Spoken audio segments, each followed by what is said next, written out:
Welcome back to Western Hunter 101, where everything that we do is based on helping the new and aspiring Western Hunter get out there and get it done. I'm Josh. I created Western Hunter 101 based on not only my experience of learning over the years, mostly learned everything the hard way, but it's also based on over 150 other new and aspiring Western hunters and their stories and the things that they've struggled with. We've compiled everything that they've struggled with together to answer all those questions. We answer all of those questions in our Western Hunter 101 course. We also have the Western Hunter 101, the full Send Brotherhood. That's where you get all the support that you need. So you can go through, you can take the lessons. There's over 12 hours of lessons in Western Hunter 101. Everything from putting the best possible tag you can in your pocket on year one to meat care on the mountain, caping your buck or your bull out, everything in between. So we cover it all. Um, and then again, like I said, we do the full Send Brotherhood. That we meet once a week via Zoom call. We bring on guest speakers that are experts in their field, whether they're biologists or Western archery shops. You name it. We cover a lot of different topics. We talk a lot of different tactics. So if you're new here, that's what we do. That's who we are. And welcome. So in this video, what I want to talk about is what rifle should you take elk hunting? So I get this question a lot. I get a lot of questions about rifle scopes, things like gear. Usually a pretty typical topic that the new guys want to talk about. Nobody really knows what you have to have, what you don't have to have, things like that. So we're going to talk about rifles this week and what rifle should you take elk hunting. Now, when it comes to hunting in general, everybody has an opinion and everybody likes to talk as though their opinion is a fact. But the only actual fact is that it's mostly opinion and personal preference, right? Like there's so many ways to do the thing. So yeah, a lot of it's got to do way more with opinion and personal preferences, and the way that you want to do something may not be the way somebody else wants to do it. And we see this a lot when we're talking about calibers. We're talking about brands of rifles and across the board. It doesn't really matter what piece of gear we're talking about. There's always somebody that thinks that theirs is the best and the only way to go. So honestly, this video is not going to be that much different. For those of you that have listened to me talk at all about gear, that I am more of a take what you got and get out there kind of guy anyways. So, with that being said, with a lot of what I talk about today, I do want to give you a little bit more opinion. I do want to dig in a little bit deeper, talk a little bit about my philosophy and kind of what my opinion is about what rifle you should actually take when you go elk hunting. So just to get started here, there's so much debate online when it comes to calibers and things like that. Everybody wants to make fun of a 6.5 Creedmoor online. There's a lot of old calibers, 30-06s, things like that. But I personally know of elk that have been killed with 33, and I personally know of elk that's been killed with a 30-06, with a 300 mag, with a few various other calibers. So just to get started here, kind of want to point that out, that they are all capable. Even down to the 6.5 Creedmoors, they are capable of killing an elk. But you're going to have to base it on a lot of different things. There's a lot of different variables that have to be weighed out uh, when we're talking about the effectiveness. Get tongue tied here about the effectiveness of the various calibers that are ready. Really getting tongue tied here, that are readily available today. So with that being said, here is my opinion. My opinion is, if you drew a once in a lifetime tag, so let's just say, just picture in your mind, a lot of you guys are probably new, that maybe you haven't been on an elk hunt at all, or maybe you've been a year or two. A lot of the guys that I talk to are new. But even if you're not, you can still kind of relate to this. But let's just picture in our minds for a minute. You've waited, I don't know, pick a number. Let's say 20 years. So let's say you have bought a point in any given state. Just say you bought a point every year for the last 20 years. That's 20 years of your life that you've waited. Chances are you probably already have the tag picked out, and you've probably been waiting on that specific tag for the last 20 years. And this is going to be the year you draw that tag. Okay. So you've got 2 full decades of your life spent pursuing this one tag and building points and preparing for it. What would you rather take on that hunt? Would you rather take a 6.5 Creedmoor, or would you rather take something like a 300 Win Mag or bigger? Now, chances are your mind probably went with a bigger caliber. If it didn't, it probably should have. There's no, I've heard this said many times. Actually, I think Brady Miller might be the one that coined the phrase. Or maybe he did, maybe he's just using it also. But I'm going to borrow it. And that is, there is no replacement for displacement. Why would you take a smaller caliber rifle? Why would you go purchase a smaller caliber rifle? Might be a better way to say it, because you guys know my opinion. You got to work with your budget. The most important thing is to get out there. But, obviously, if you were going to take something smaller, you definitely need to operate in a way that is going to make you effective. You're going to have to get within range. There's a lot more variables you're going to put together. But if you're going to buy a rifle, and this is probably mostly what this video is about, is, if you're going to go buy a rifle to hunt out west, and I say hunt out west, not even necessarily just elk, but we're using elk for our example here because, elk's probably the most popular. It's the one that I get seems to draw the most attention with all the new guys that I talk to. And so if you're going to go buy a new rifle to go out west and go elk hunting with, why on earth would you buy anything less than at least a 30 caliber rifle with a whole lot of juice behind it? Why would you go with anything less than a 300 Mag? And we're gonna chase some rabbits here. So one reason that gets brought up quite a bit, I've had this discussion with people. I've seen this discussed online a lot. I don't necessarily agree with a lot of the points that are made. So the first reason why you might say why you would buy a smaller caliber, that would be the kick of the rifle, and that's probably the most important. And we're going to kind of stick with that here for just a minute. So you've got the kick of the rifle. So obviously, the rifle that you shoot the best is going to be the rifle that you're going to be the most accurate with. You're going to be the most lethal with. I just kind of, that math's out, right? So what do we do about that? You've got a high powered, let's say 300 Mag. I got my 300 Mag sitting here. My dad bought me this rifle when I was 12 years old. I still pack it to this day when I go elk hunting. It's nothing special by any means. It's definitely got some age to it. It's got some wear marks. It's taken a spill or two in its life. But I'm going to just kind of talk a little bit about this rifle for a minute. So as a 12-year-old, this was a very intimidating rifle, and I could not shoot it very well at all.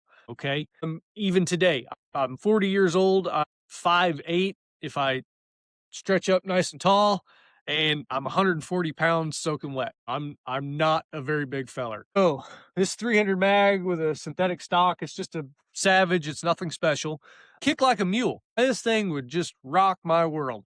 Not a huge deal at home. We're shooting 50 to 100 yards a lot of times. Don't typically use this a lot for whitetails here at home, but I did some over the years. But as far as just sitting down and really being able to shoot it without having a flinch, being reactive to the recoil of this rifle, I was very reactive to it. And we've got some other rifles. I've got some 30-06s all the way down to 243s. You shoot them all quite a bit, and you can take a smaller caliber rifle. So almost all of my rifles are the same model.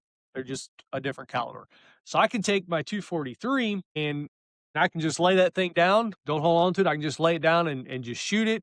I'm just as smooth as can be, right? I'm extremely accurate with it. I'm not reactive to the recoil or anything like that. Super effective. But why on earth would I take the little 243 instead of the 300 Win Mag? Well, if you were going to argue against what I was saying there about the recoil, and you were going to argue against what I said about you can't, how do I say that? I done got tongue tied again. But anyways, let's say you were going to go with that argument, against what I said. There's no replacement for displacement. And you were going to say that it makes more sense to take the rifle or to purchase the rifle that you're going to be more accurate with. Okay, let's just think on that for a second. That makes a lot of sense. Well, that would be really hard to argue with. But again, I'm going to have to lean on there's no replacement for displacement. And so there's a lot of debate. You know, I've heard a lot of experts talk about it, things you can do. And we talk about it in Western Hunter 101. You know, we talk about practicing with your weapon. We talk about, dry firing. You know, especially for guys, I'm blessed. I live on a farm. I've got room to get out and shoot on our own property. Not no, obviously, I know not everybody has that. So we do talk a lot about, about dry firing, getting set up and just dry firing. Obviously, make sure your rifle's safe. Don't be going and accidentally shooting anybody. Make absolutely certain that you're being safe. But with that being said, we talk about dry firing. Another option that I hear a lot is to spend time with a practice rifle. So now they're recommending, purchasing a whole nother gun that may be way out of your price range to purchase another rifle that's a smaller caliber to practice with. And so my main argument though with that train of thought. So you've got dry firing and then now we're talking about shooting a smaller caliber rifle. So you're not anticipating that recoil and you're building that muscle memory of being smooth, pressing the trigger, no flinching, no jumping. And that's all great. I agree 1,000% with the premise of that. But the big problem is that there's still that mentality when you pick up the big rifle. So whether you're shooting a completely separate practice rifle, in there's a lot of options out there. You got Thompson Center where you can replace barrels, so you can have literally the exact same gun, but you're replacing the barrel and the action, and you can change calibers, and that's all great. There's absolutely nothing wrong with that. I don't see anything wrong with that. But the problem is when you put the big barrel on or you switch to the bigger rifle, you know that you have the big rifle in your hands. Like there's no way to combat that.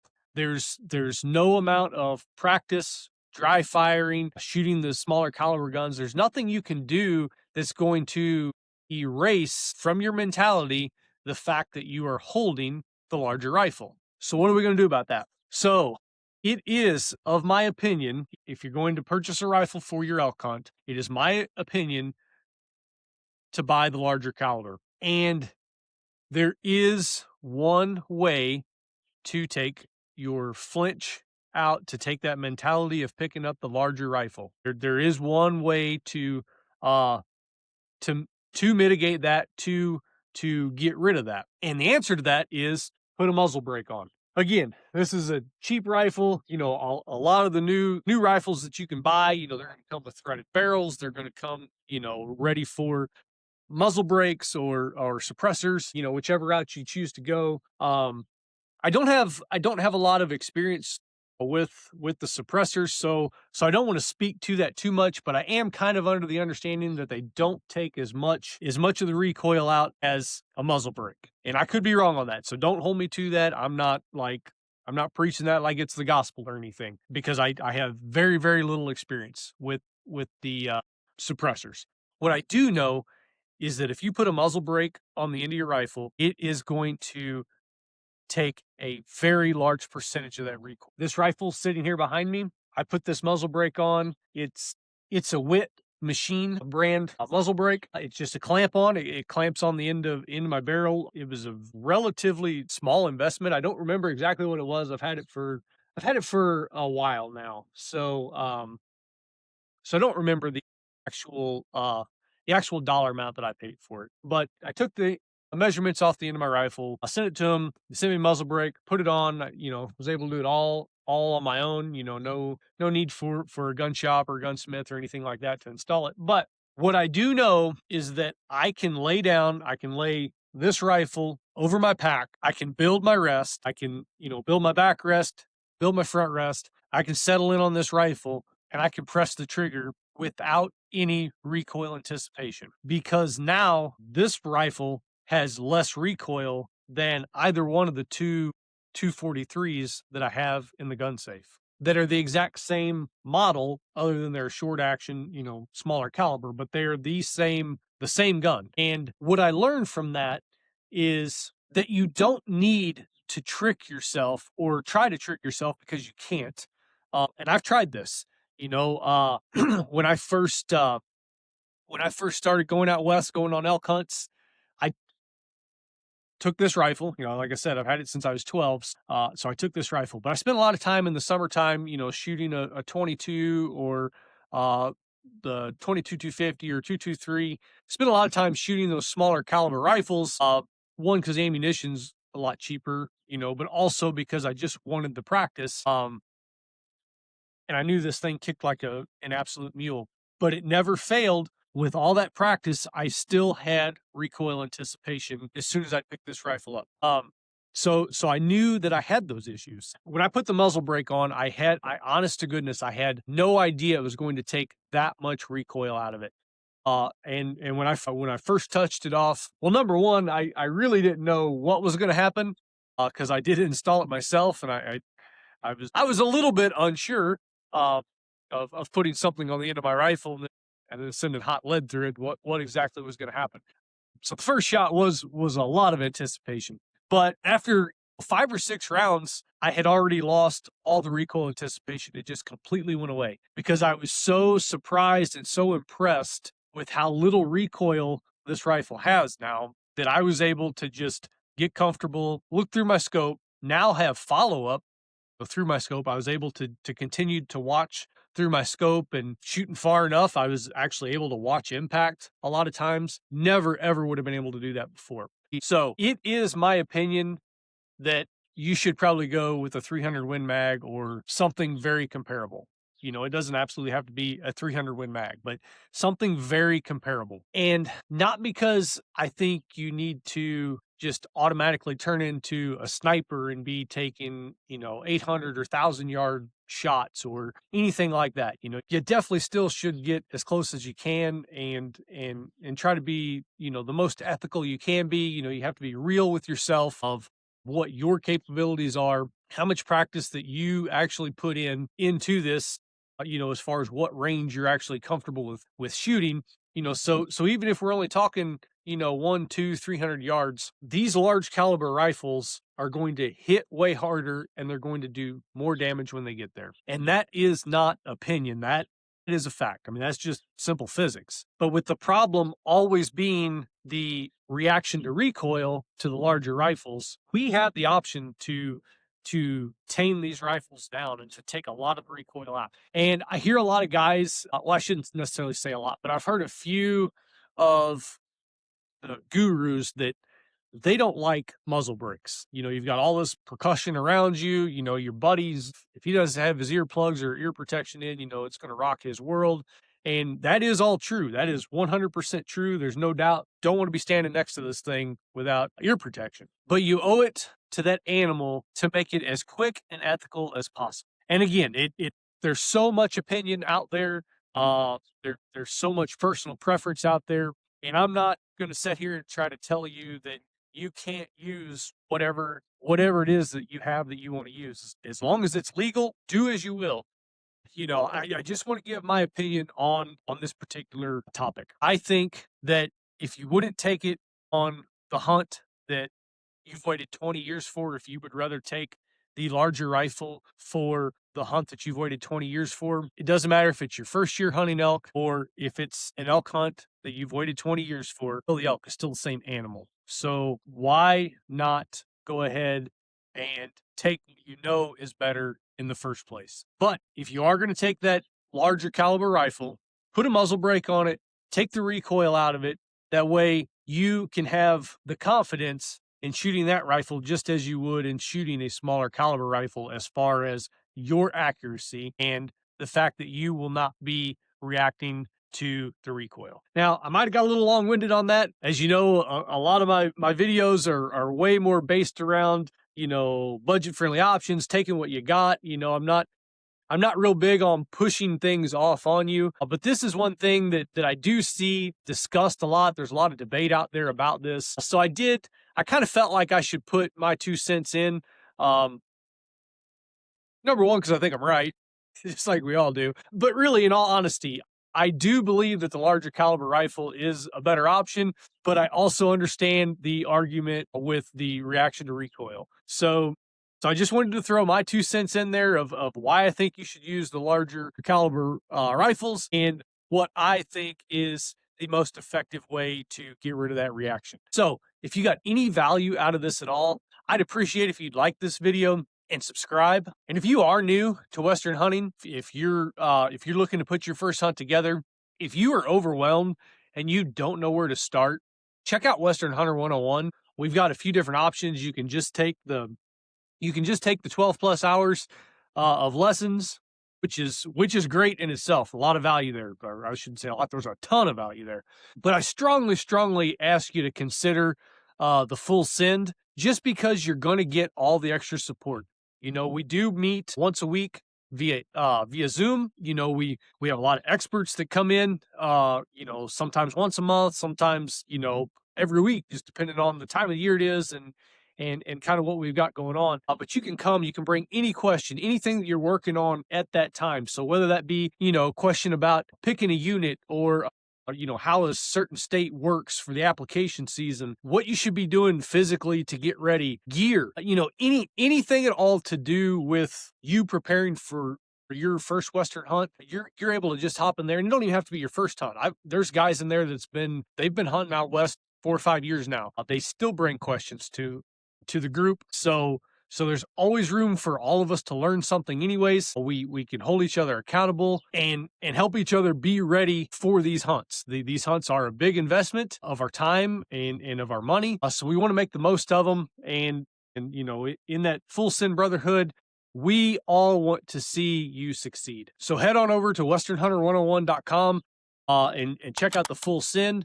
We are also on Facebook and Instagram. And again, if you found any value in this at all, I would appreciate if you'd hit that like button. And with that, I'll catch you on the next one.